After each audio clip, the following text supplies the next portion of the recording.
আসছে মাহে রমজান, একটি বছর পরে আবার ফিরে আসছে মাহে রমজান।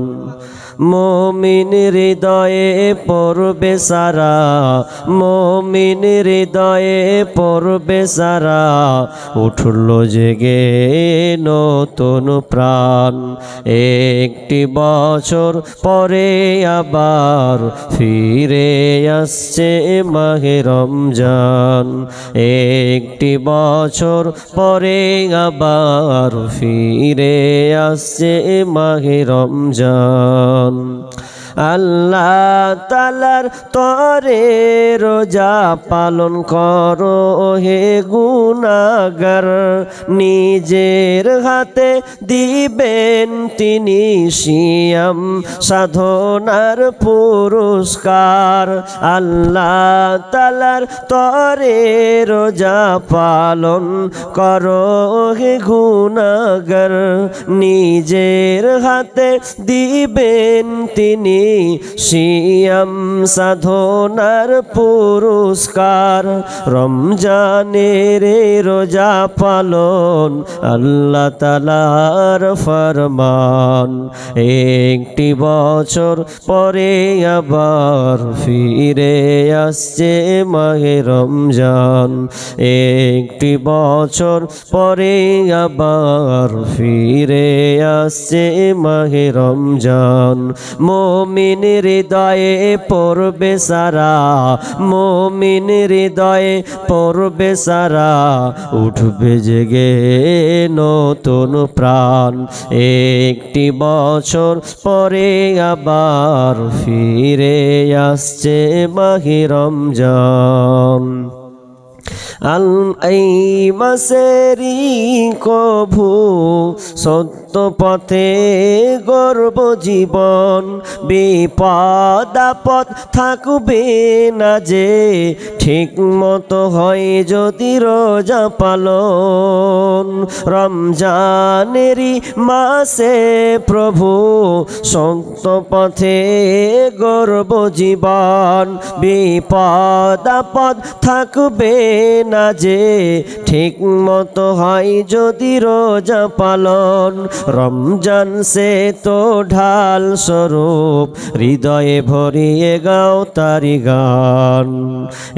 একটি বছর পরে আবার ফিরে আসছে মাহে রমজান, একটি বছর পরে আবার ফিরে আসছে মাহে রমজান।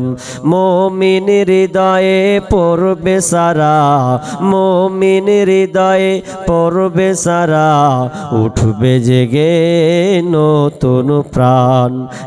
একটি বছর পরে আবার ফিরে আসবে মাহে রমজান, একটি বছর পরে আবার ফিরে আসছে মাহে রমজান। উপস্থিত সম্মানীয় সুযোগ্য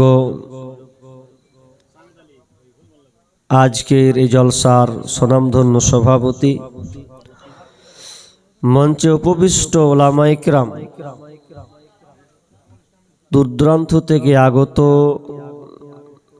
সম্মানীয় অতিথিবৃন্দ, বিভিন্ন এলাকা থেকে ছুটে আসা দিনদার ইমানদার মুমিন ভাই সকল,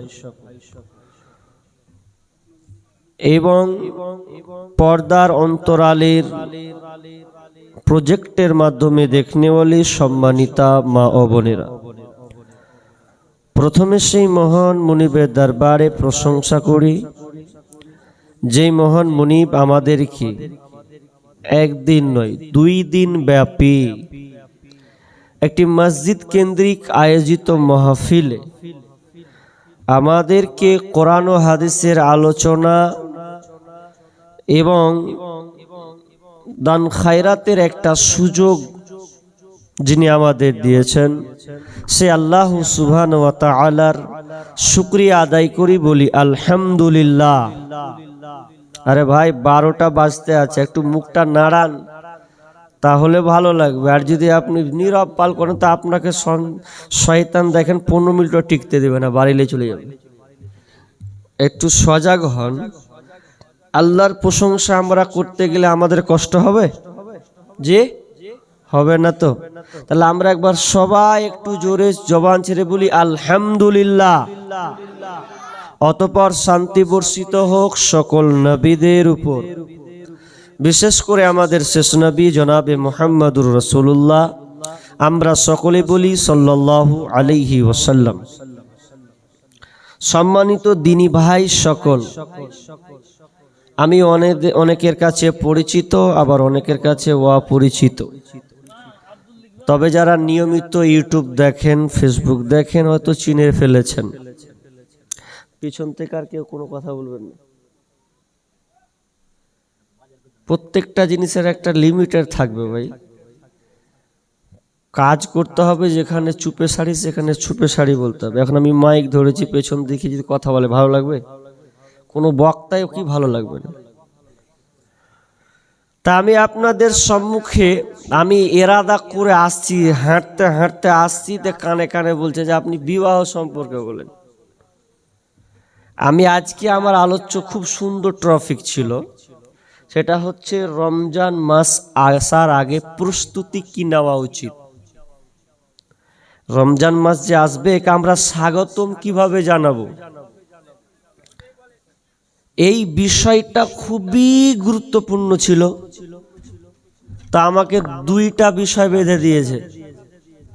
মানে আমার আজকের ইচ্ছা ছিল রমজান মাস যে আসবে, তো এই রমজান মাসকে আপনি কিভাবে স্বাগতম জানাবেন। আজকে শাবান মাসের 7 তারিখ নাকি মৌলানা? 7 তারিখ তো আজকে। শাবান মাসে 6 তারিখ। আবার একটু আগে দেখলাম জানি 7 তারিখ দেখালো আমাকে। তো আর কয়েকটা দিন বাকি এলে আপনি রমজান মাস পাবেন। এবার জানি না আমরা এখানে কত লোক পাবো কি পাবো না, কারণ মওতের কোনো গ্যারান্টি নাই। আকাঙ্ক্ষা ইচ্ছা তো সবার আছে যে রমজান মাস সহজে কেউ ছাড়ে না। হাজার কষ্ট হলেও এই রমজান মাসকে মানুষ পালন করে বা সিয়াম রাখে। কিন্তু রমজান মাসের এই গুরুত্বটা আমাদেরকে দিতে হবে। এই যে আপনারা আজকে প্যান্ডেল আয়োজন করেছেন, এই আয়োজন করতে গিয়ে কত মেহনত করতে হয়েছে, হয়েছে না হয়নি? হয়েছে তো। 2 দিন প্রোগ্রাম এটা। তাহলে আপনি 1-2 মাস আগে থেকে কত প্ল্যানিং করেছেন, কত দুয়ারে গিয়েছেন, স্টেজটা এভাবে হবে, বক্তা এভাবে সিলেক্ট করতে হবে, প্রথম দিন ওই হবে, দ্বিতীয় দিন ওই হবে। তাহলে আপনি প্রস্তুতি আগে থেকে নিয়েছেন, আর আজকে আপনি এর ফলাফল দেখতে পাচ্ছেন। ঠিক অনুরূপ আপনি যে রমজান মাস পাবেন, তো রমজান মাসকে আপনি কিভাবে স্বাগতম জানাবেন, রমজান মাসকে আপনি কিভাবে পালন করবেন, কিভাবে কাটাবেন, এগুলো আপনাকে আগে থেকেই প্রস্তুতি গ্রহণ করতে হবে। কিন্তু আমরা আগে থেকে প্রস্তুতি এখনো গ্রহণ করি না।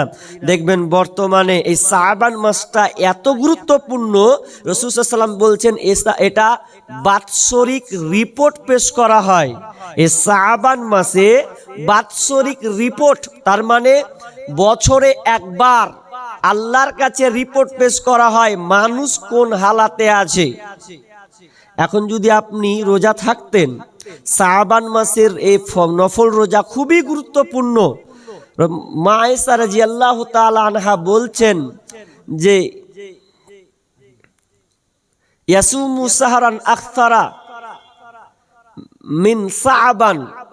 রাসূল মা আয়েশা রাদিয়াল্লাহু তাআলা বলছেন যে আল্লাহ রাসূল শাবান মাসে নফল সিয়াম এত বেশি রেখেছেন যা অন্য কোনো মাসে এত বেশি রাখেননি। কিন্তু আমরা কটা সিয়াম পালন করছি শাবান মাসে? হয়তো যারা পালন করেন তারা 1-2টা রাখেন, কিন্তু শাবান মাসে খুবই গুরুত্বপূর্ণ আপনি রোজা থাকবেন। আল্লাহ রাসূল বলছে যে আল্লাহ আমাকে দেখুক আর আমার রিপোর্ট পেশ করা হোক আসমানে যে আমি রোজা অবস্থায় আছি, সিয়াম অবস্থায় আছি। আল্লাহ আমার রিপোর্টটা দেখুক আর ফেরেশতারা এটা নিয়ে যাক। তার মানে কত বাৎসরিক এই যে রিপোর্টটা খুবই গুরুত্বপূর্ণ। কিন্তু অথচ আমরা দেখবেন আর কিছুদিন পর রোজা আসছে, আমরা রোজা থেকে অনেক দূরে আছি, সরে আছি, না আমরা ট্রেনিং প্রাপ্ত নিয়েছি, না আর কিছু করছি না, বরং আমরা এটা করি যে রমজান মাস আসছে তো আগে দোকানদার ভাবছে এবার কি কি মাল ভরবো দোকানে, দাম তো ডবল চাপবে, দাম ডবল চাপবে, এই জন্য আগে থেকে প্রস্তুতি মালকে রেডি করছে। আপনি আগে থেকে আবার প্রস্তুতি কি নিয়েছেন যে আজকের সামনের ঈদ যখন আসবে কি পাঞ্জাবি নিব, কোন মডেলের উঠবে, এখন থেকে অনেকে আবার খোঁজ লাগাচ্ছে। বছরে 2 বার নামাজ পড়বে তো কোন পাঞ্জাবি পড়বে এর জন্য খোঁজ নিচ্ছে। এটা একটা। অনেক মেয়ে আছে কোন পোশাক নিউ এবার ঈদে উঠবে ওটা নিয়েও এখন ব্যস্ত আছে যে কোনটা উঠবে। মানুষ দুনিয়াবিতে ব্যস্ত আর ব্যস্ত, কিন্তু রমজান মাসকে আপনি কিভাবে স্বাগতম জানাবেন এটা নিয়ে আমাদের কোনো মাথা ব্যথা নেই। আমি আপনাদের এখানে মালতীপুরে প্রোগ্রাম করতে এসেছি।